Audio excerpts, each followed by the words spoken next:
Hey guys, this is Miss Arlequin, and in today's video, we are going to be learning some new vocabulary words.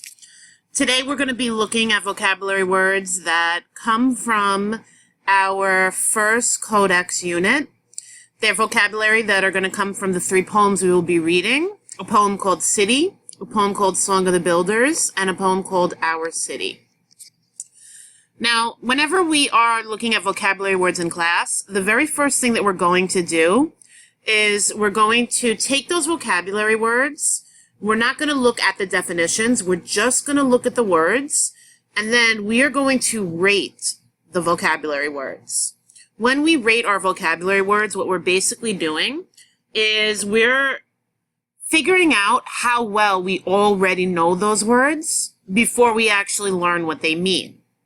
So it's a way for us to think about what our prior knowledge is, and it's a way for you to let me know as your teacher if you know these vocabulary words or if they're new to you. And that can give me a lot of insight into the types of vocabulary words that I should be teaching you. All right, so the rating system we're going to use is pretty basic. It's going to be a scale of 1 through 4. You would assign the number 1 to a vocabulary word that you had never seen or heard before. You would use the number 2 if you've seen or heard the word before, but you don't really know what it means. A 3 would be for any words that you know and you can define.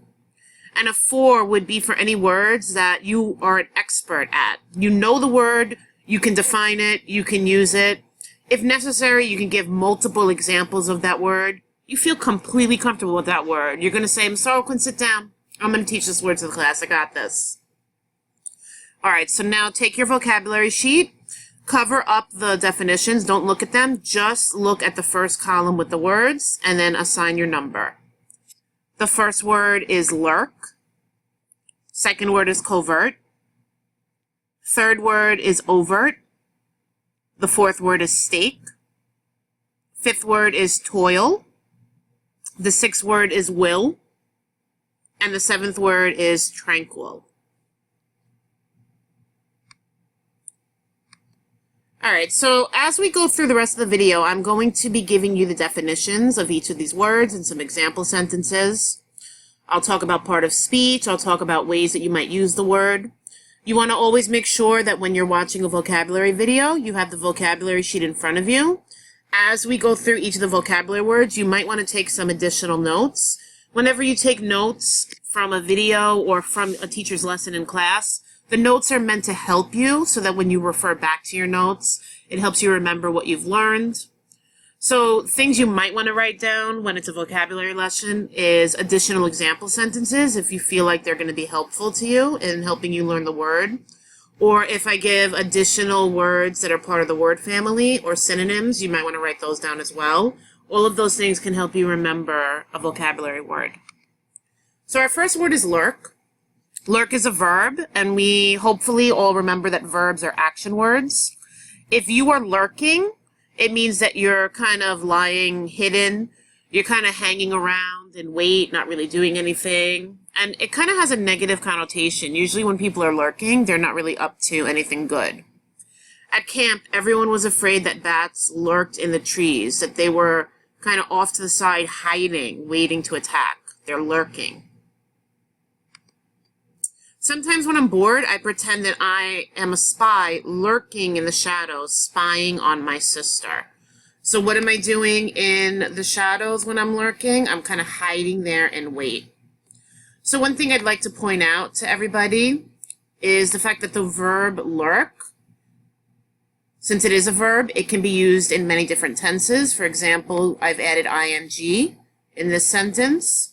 And in the previous sentence, I had added eg to make it past tense.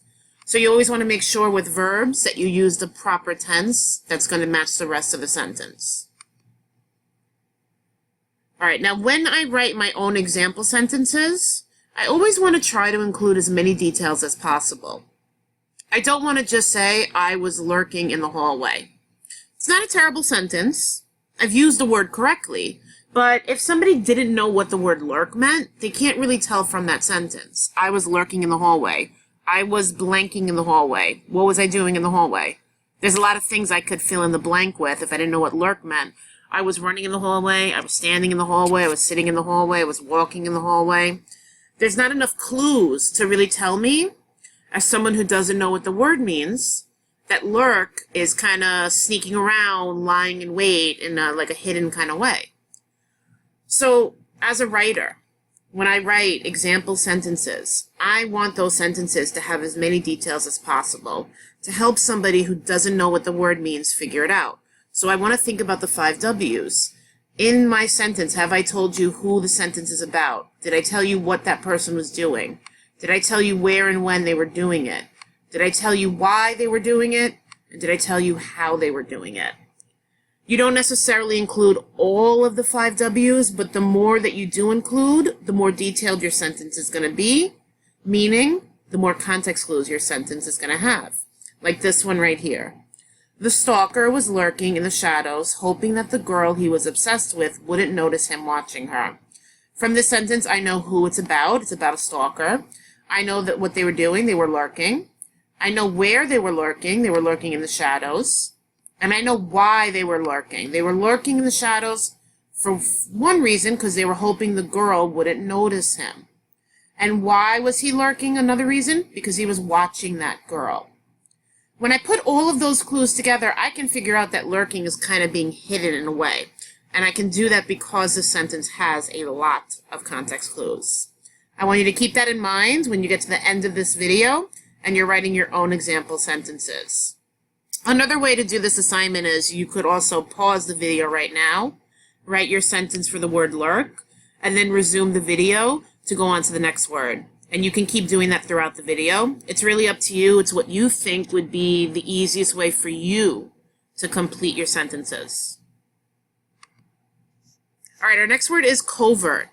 Covert is an adjective, which means it's a word that describes a noun. And hopefully we remember that nouns are people, places, things, or ideas. So adjectives can describe people, they can describe places, they can describe things or ideas. Covert could be used to describe a person. It could be used to describe a person's actions. Those are usually going to be the 2 main things you're going to use this adjective for. Someone that's covert or something that's covert is something that's not shown openly. It's secret. So when I think about the word covert, I usually think about spies. Like these 2 spies, and I can tell they're spies because they have earpieces in, so they're spies or bodyguards. Right here. From now on, we need to meet in a more covert location. They're meeting in the middle of a fountain with lots of people to discuss secret spy business. It's not a very good choice. They want to be a little bit more covert, a little bit more secretive. The spies had to be covert as they followed the suspect through the empty parking lot. They had to be a little bit more secretive. Our next word is overt. Overt is the opposite of covert, which is why it sounds so much like it. It's also an adjective. It's used to describe someone or something that is open to view that's not a secret. So a good, really quick, easy way to remember the difference between covert and overt. Overt means open. It starts with an O, just like open. If something's open, everybody can see it. Covert means something that's hidden. If you look at the word covert, you actually can see the smaller word cover. When you cover something, you can't see it, it's hidden. So if I'm being overt, it means I'm also being very open, I'm being very obvious. So whatever I'm doing, everybody can see it, it's not hidden. For example, the student is in a very obvious way trying to butter their teacher up. Is this an overt attempt to get a better grade, or do you think I'm not eating healthily enough? This student probably doesn't want to do his homework, and he's hoping that this apple is going to make the teacher be a little bit easier on him. It is a very overt attempt, a very obvious attempt. Jenny made it so overt, she made it so obvious that she had a crush on Matt because she was always blushing and flipped her hair when he was around. All right, our next word is stake. Stake is a noun. A stake is something that is bet or risked. So when you think about the word stake, you really have to think about gambling. Before quitting soccer and joining the track team, Jessica considered the stakes. So here, she's not gambling, but what she's doing is she's taking a risk. She has to think about what the possible consequences are, what she's risking. If she quits, what is she going to lose? If she joins the soccer team, what does she gain from it? What's at stake? My entire future is at stake. My entire future is being risked or bet, which is why I push myself to work so hard in school. If I don't do well in school, then I'm not going to have a really great future and won't be able to get a good job. That's what's at stake when I'm studying or not studying. That's why I always want to choose to study, because my entire future is at stake, a good future. Okay, our next word is toil. Toil is a verb. It's an action word. If you are toiling, it means you're working very hard for a long time. So here we can see in the picture that this father is toiling in the yard. He's trying to cut the grass. It's very hard work, although he's lucky he has an electric lawnmower, which should make it a little easier. But Chris has to toil for hours when it is his turn to mow the lawn. He has to work very hard. When he's toiling, you're working very hard. Toiling in the fields, trying to harvest grain, is a very difficult, backbreaking work.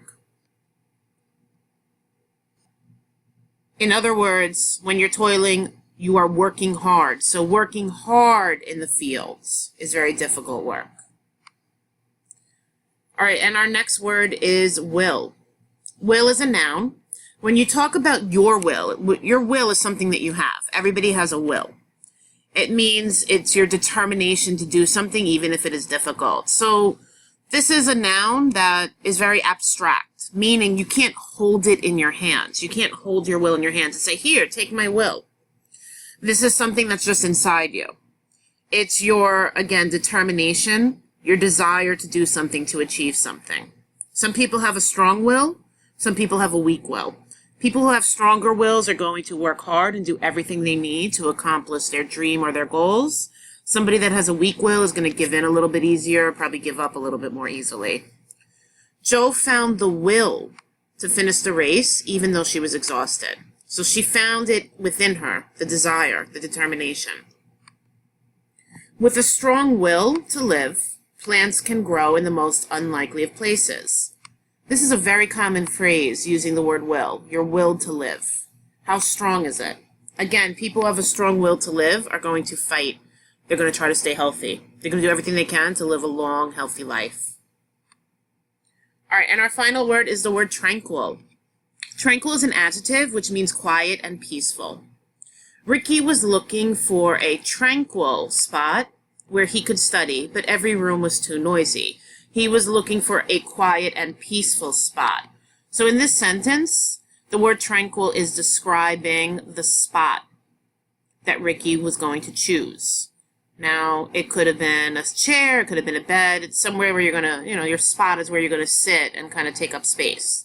He wanted that spot to be quiet and peaceful.